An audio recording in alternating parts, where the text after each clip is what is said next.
It's time for a new spreadsheet concept called if-then statements. It's going to be exciting. So I have a little example here. An employer, let's say McDonald's, because I'm a faithful 2.5-year McDonald's employee during my high school years, they're offering you a certain wage at an interview, and down below here is your response. So apparently $10, you're not going to do that. Well, let's try $8. Well, looks like you're not going to do that. But watch this, $18. I punch in $18 and all of a sudden your response changed. It changed automatically. So apparently some numbers cause a certain response. Would you like to work for $3.35 an hour? That was my original starting wage. Apparently you don't want that. Do you want to work for $48 an hour? Yes, you do.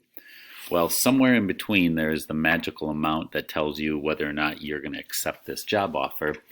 And what's happening here behind the scenes are if-then statements.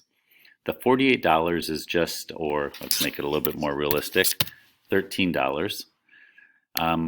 That's just entered by the user of the spreadsheet. But down here is an if-then statement. And you can see it up here, and it's probably a little tougher to read because it's in smaller font. But it says equals if.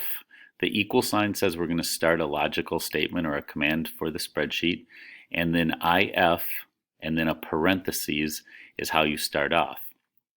And then the first thing you do is you make a comparison.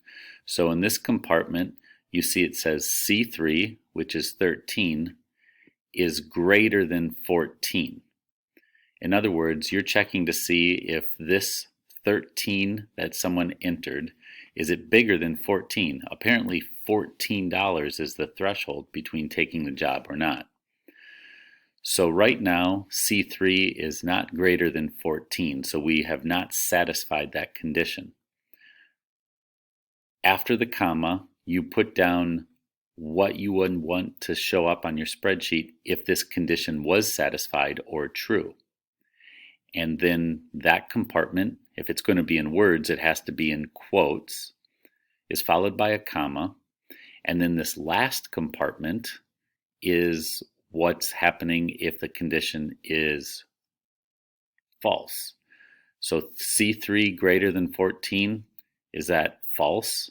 Well, it's currently false, so this is going to print out that. If I enter in a number, and I'll go ahead and do that, I'm going to enter in a number that makes the condition true. So 20, you want to start your job.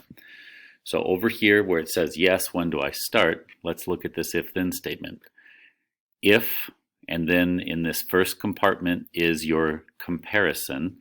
Is this number C3 greater than 14? It is now true because 20 is greater than 14. If it's true, we're going to do this next compartment. Yes, when do I start? And if that were false, the spreadsheet would go to this third compartment and print out the ha ha ha, no way am I going to work for that chicken feed.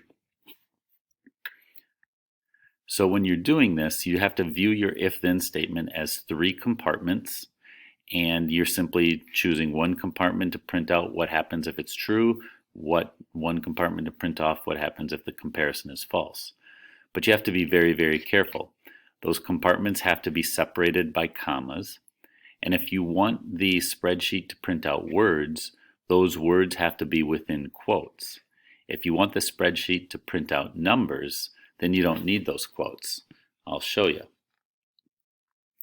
Let's say instead of saying when do I start, I want it just to print out some goofy number like 764321.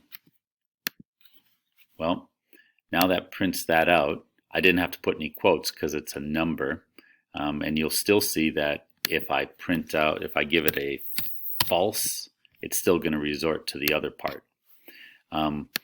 If I just want to say yes instead of a number, and I just casually type yes, and now I put in a value that would make that want to write out the word yes, you'll notice that you get some sort of weird message. That's because I didn't put yes in quotes. So if I wanted to print out words, I put those quotes around there. Now it will say yes. You can also do this with a little bit more connectivity. So in other words, I said, is C3 greater than 14? Well, if I didn't want the 14 typed in, I can refer to a cell. So over here is my secret pay threshold of 14. If I click on that cell, it now says, is C3 greater than C11? And that gives us a little bit more of a chance to be updated, because now I can change my threshold to $25. The other thing to be aware of is you can, what was I going to say? I don't remember what I was going to say. Oh, the output can also be referred to as cells. So is C3 greater than 11? If you want it to be true, or in this compartment, you can just click on a cell. And now watch what happens here. If I type in something like a 17 there, okay, that 17 made this if-then statement refer to this first compartment rather than second compartment, and the first compartment was linked. Okay, so that might have got a little bit in the weeds with my explanations there at the end, but basically you need to remember the very basic thing that the first compartment is a comparison. The second compartment is what happens if that comparison is true. The third compartment is what happens if that comparison is false. And make sure that you are very picky with your commas and quotes and things like that, because the spreadsheet is not going to cooperate with you unless you give it very precise language.